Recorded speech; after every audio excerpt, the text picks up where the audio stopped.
안녕하세요. 연두빛이 가득한 5월입니다. 봄이 온 지 꽤 됐는데 아직도 여러분과 친해지지 못한 게 내심 서운하네요. 하루빨리 여러분을 만나서 웃으면서 수업할 수 있었으면 좋겠습니다. 특히 작년부터 지금 2학년 아이들이 얼마나 예쁜지 막 선생님들이 자랑을 많이 하시더라고요. 그래서 내내 기대했는데 이렇게 만나지 못하게 되니 더더욱 서운합니다. 여러분을 만나게 될 때쯤은 더운 날이겠죠? 덥지만 그래도 에어컨 빵빵한 우리 음악실에서 시원하게 같이 음악하고 즐길 수 있었으면 좋겠습니다. 얼른 빨리 그날이 오길 간절히 바라고 있겠습니다.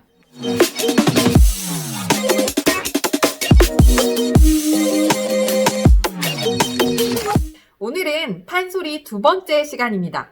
저번 시간에는 간단한 개념과 그리고 역사적인 발전, 그 다음 구성 요소들을 좀 살펴보았습니다. 오늘은 판소리에 대해서 조금 더 깊게 들어가서 특징이라든지 그다음에 어떤 내용적인 면들을 좀 건드려 볼까 합니다. 판소리의 첫 번째 특징을 살펴보면요. 인간의 희로애락을 음악적으로 표현하고 있다라고 이야기합니다. 판소리 안에는 수많은 이야기가 존재하죠. 슬픈 이야기, 기쁜 이야기, 분노하는 이야기, 이런 다양한 이야기들이 존재하는데 그게 다 인간의 희로애락에 관한 이야기겠죠? 그리고 판소리는 창은 소리랑 같은 단어입니다. 창과 안일이를 번갈아 가면서 부르면서 그리고 맺고 풀기를 반복하면서 진행됩니다. 그래서 좀 더 다채롭게 느껴질 수 있겠죠? 계속 이야기만 하거나 혹은 계속 맺기만 하거나 지루하겠죠.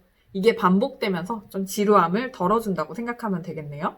아, 선생님, 맺고 푸는 게 무엇입니까? 어떤 장단의 긴장감을 주는 거예요. 그게 맺는 것이고 맺고 나면은 긴장을 좀 풀어야 되겠죠? 이완시켜야 합니다. 이게 풀기입니다. 긴장, 이완. 긴장, 이완.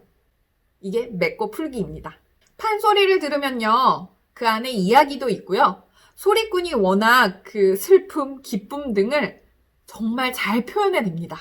막 슬픔을 표현할 때는 쓰러질 것 같은 그런 정도로 막 표현을 해내죠. 그래서 그것만 보고 있더라도 우리는 정말 다채로운 어떤 경험들, 감정의 경험들을 할 수가 있습니다. 그리고 말했듯이 판소리는 혼자서 하는 음악이 아니에요. 절대. 무대에서 막 경건하게 혼자서 하는 음악이 아니고요. 소리꾼, 고수, 청중이 다 어우러져서 판소리라는 것을 구성하고 있습니다. 그만큼 소리꾼, 고수, 청중이 서로 교감하고 상호작용할 수 있어야 합니다. 이게 바로 판소리의 특징입니다.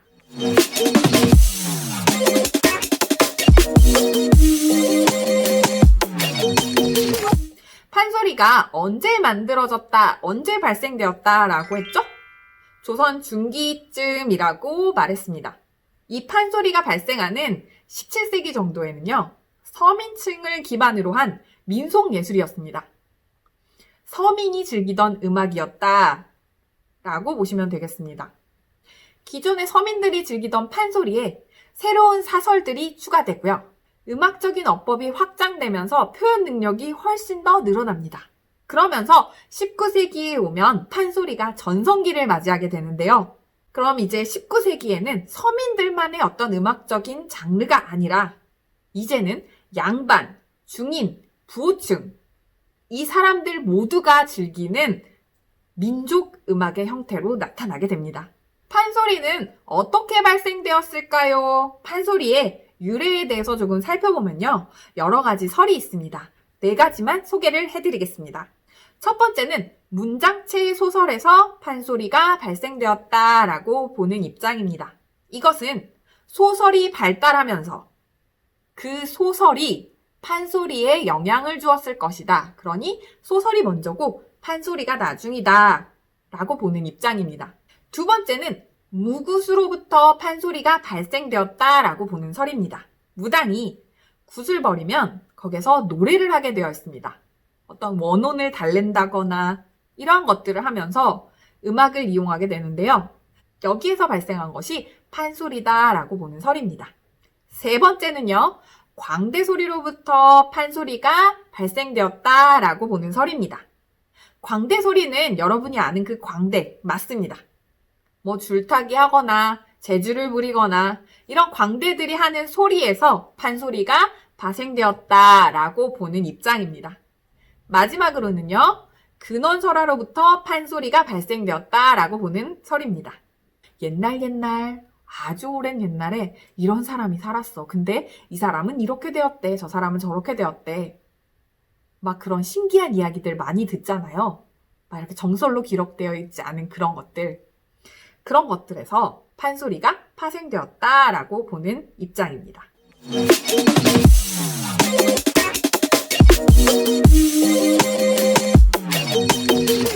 판소리가 발달하면서요, 우리는 기록상으로 12마당의 판소리를 확인할 수 있었습니다.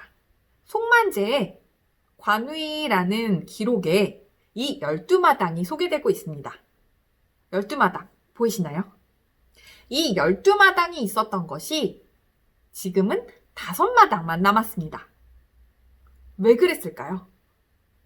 이게 처음에는 판소리가 그렇게 길지 않았대요. 우리가 판소리 공연을 가면 막 4시간 이상 장시간 앉아서 판소리를 들어야 되는데 예전에는 이렇게까지 길지 않았대요. 그런데 판소리가 이제 점점 길이가 길어지고 현실성이 없는 이야기들 다 사라지고 5개만 남은 것입니다.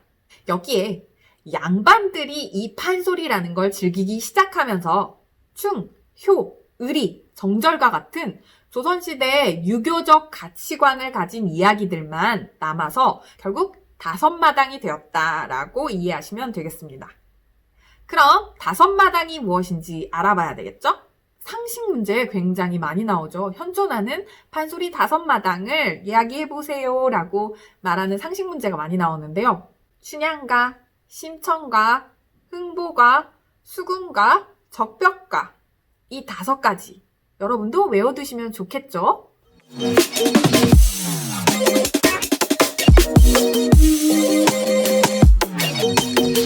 이 판소리 5마당이 어떤 내용을 가지고 있고 그 시대에 뭘 의미하는지에 대해서 조금 설명하고 지나가도록 하겠습니다. 첫 번째, 흥보가는요, 박타령이라고도 불립니다. 줄거리에 대해서는 생략하도록 하겠습니다. 이 흥보가는요, 물질적 가치와 심성의 문제를 다룬 작품입니다. 왜 이런 작품이 나왔느냐? 그 시대의 사람들이 이제 물질적 가치에 대한 관심이 높아졌기 때문입니다. 그래서 이런 것들을 이야기 안에 녹여냈다고 할 수 있겠죠. 모든 판소리는 2가지 면에서 살펴보아야 될 것 같아요. 판소리는 서민들도 즐겼고 양반들도 즐겼다라고 이야기했습니다. 이 판소리를 두고 서민들이 생각하는 것과 양반이 생각하는 게 좀 달랐습니다. 흥보가를 보았을 때는요, 유교적 가치관을 가진 양반들은 형제 간의 우애와 권선징악을 주제로 생각했고요. 이에 반해 서민들은 계층 간의 갈등, 그 다음에 그 시대 사회상을 반영했다라고 생각을 했습니다. 대표 노래, 여기에서 판소리에서는 눈대목이라고 얘기를 하는데요. 대표 눈대목으로는 가난타령, 제비가, 박타령 등이 있습니다. 춘향가는요, 1964년에 중요 무형문화재로 지정이 됩니다. 이것은 판소리 5마당 중에 가장 먼저 지정이 된 것입니다.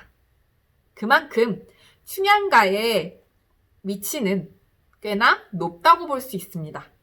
사람들이 많이 즐기고 많이 인정하고 예술적으로도 높게 평가받고 있는 작품이라고 생각하면 되겠습니다. 춘향가는 애정의 문제를 다뤘어요. 여러분 아시다시피 춘향이와 이몽룡의 사랑 이야기라고 보시면 되는데요. 근데 여기서 문제가 있죠. 춘향이는 기생의 딸이에요. 이몽룡은 양반의 자제입니다. 조선시대 엄격한 유교 이념에서는 이 2사람이 절대 이어질 수 없어요. 이렇게 애정과 신분 갈등이 충돌하면서 문제가 발생하게 되는 것이죠. 춘향가를 보는 시각도 양반과 서민이 각각 다릅니다. 양반들은 춘향가를 이렇게 보았어요. 아, 춘향이 정말 정절 있구나. 변사또에게 절대 굴하지 않고 자기 몸이 부서져 나가도 서방님과 만날 날만을 기다리면서 끝까지 버티죠. 변사또가 막 엄청 괴롭혀도. 양반들은 이것에 주목했고요. 그럼 서민들은 뭐에 주목했느냐? 아, 우리 춘향이 저 양반의 엄청난 괴롭힘에도 절대 굴하지 않고 항거하고 있구나. 그 서민의 항거에 집중했습니다. 즉, 변사또를 봉건사회라고 봤고요. 봉건사회에 굴하지 않는, 그렇게 맞서는 춘향이의 기계, 그런 항거의 모습을 서민들은 주목했죠. 이렇게 유교적 갈등이 많았던 이 시기에 이 춘향가는 굉장히 문제적 작품이었습니다. 지금이야 정말 로맨틱한 작품이야 라고 생각할 수 있지만 이거 그때 시대에는 상상도 할 수 없는 그런 이야기였습니다. 이 춘향가의 대표 눈대목에는 정말 유명한 사랑가, 사랑 사랑 사랑 내 사랑이야. 나중에 하겠지만 막 사으랑 사으랑 하는 사람들 막 있는데 그거 아니고. 자, 이제 심청가를 살펴보도록 하겠습니다. 자기 희생과 구원의 문제를 다룬 작품이라고 할 수 있습니다. 그럼 그게 무슨 뜻이냐? 주제를 살펴보면 되는데요. 이 주제 역시 양반의 입장과 서민의 입장이 좀 다릅니다. 이 유교적 관점을 받아들인 양반은요, 심청가를 들으면서 심청이는 정말 엄청난 효사상을 지닌 훌륭한 처자구나 라고 생각을 했겠죠? 그런데 서민들은 그것도 그것이지만 심청가 안에는 가난의 모습이 그대로 담겨있구나 라고 생각을 했겠죠? 동상이몽. 대표 눈대목으로는 범피중류, 신봉사 눈뜨는 대목 등이 있습니다. 우리 이제 수군가를 살펴보도록 하겠습니다. 수군가는 지배계급과 피지계계급을 다룬 작품이라고 할 수 있습니다. 이래서 이 수군가는 해석의 여지가 정말 많은데요. 관점에 따라서 정말 다양하게 해석이 됩니다. 우리는 두 가지, 양반의 관점, 서민의 관점, 이 두 가지로 보도록 하겠습니다. 양반의 관점에서는 자라를 보면서 이렇게 생각을 합니다. 야, 정말 충심이 뛰어나구나. 왕을 위해, 용왕을 위해 저렇게까지 충심을 다하구나 라고 생각을 했겠죠? 근데 서민의 입장에서는 이렇게 봤었을 겁니다. 야, 이제 하다 저 지배계층이 우리 간까지 빼먹으려고 그러는구나. 우리를 수탈하는데도 이제 간까지 빼먹으려고 하는구나 라고 봤을 거고요. 그리고 자라를 이렇게 생각했겠죠. 저렇게 맹목적으로 충심을 다하더니 결국 쌤통이다 라고 생각을 했을 겁니다. 이 자라의 맹목적인 충성심을 보면서 그 안에 들어있는 무능, 지배계층의 그런 무능, 그리고 위선, 이런 것을 비판했다고 볼 수 있습니다. 이렇게 수군가는 보는 사람의 관점에 따라 다르게 많이 해석되는 작품입니다. 대표 눈대목으로는요, 고고천변, 범피중류, 토끼 배 가르는 대목 등이 있습니다.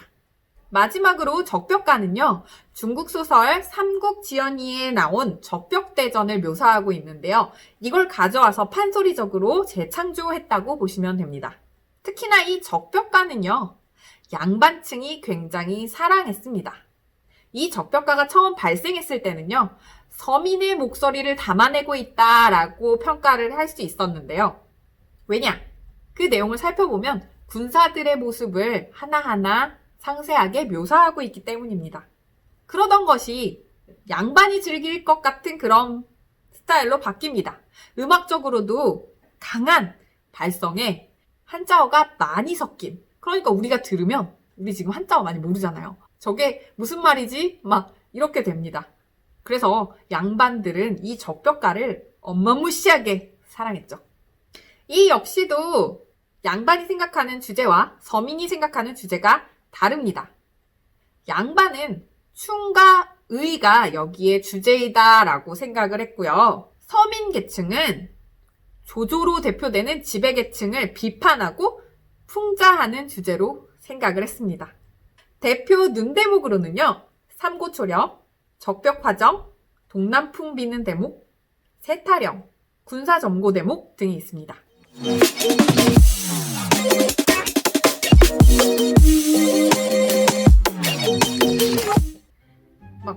5마당을 수업하다 보면은 학생들에게 어떤 등장인물에 대한 이야기를 많이 묻습니다. 놀부와 흥부. 어떤 사람이 여러분은 좀 더 나은 가치관을 갖고 있는 것 같습니까? 이게 시대에 따라 다른데요. 아까도 말했듯이 막 이렇게 유교적 가치를 가진 사람들은 흥부를 훨씬 더 두둔하고 있고요. 그 다음에 이제 뭐 부호층이라든지 물질적 재화에 좀 익숙한 사람들, 이게 산업사회로 발달하고 막 이러면서 이제 놀부의 어떤 가치관을 사람들이 더 긍정적으로 평가하기도 합니다. 여러분은 어떠신가요?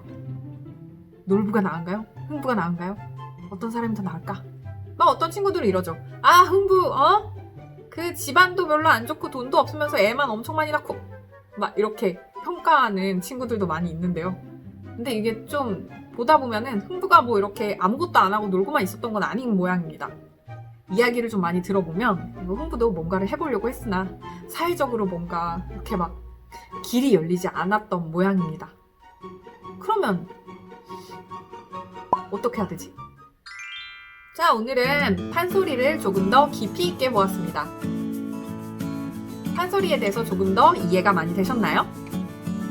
판소리 5마당을 살펴보면서 우리 문화가 담고 있는 어떤 의미들, 가치관들 이런 것도 함께 이해할 수 있었으면 좋겠습니다. 막 이거 안 듣고 질문만 응답하는 사람 내가 진짜 딱 걸렸어. 체크해 놓을 겁니다. 질문에 응답하세요. 정답으로다가. 정답 아닌 사람들 막 명단 써놓고 나중에 너 그 빵점 발송된 사람들 있죠? 빵점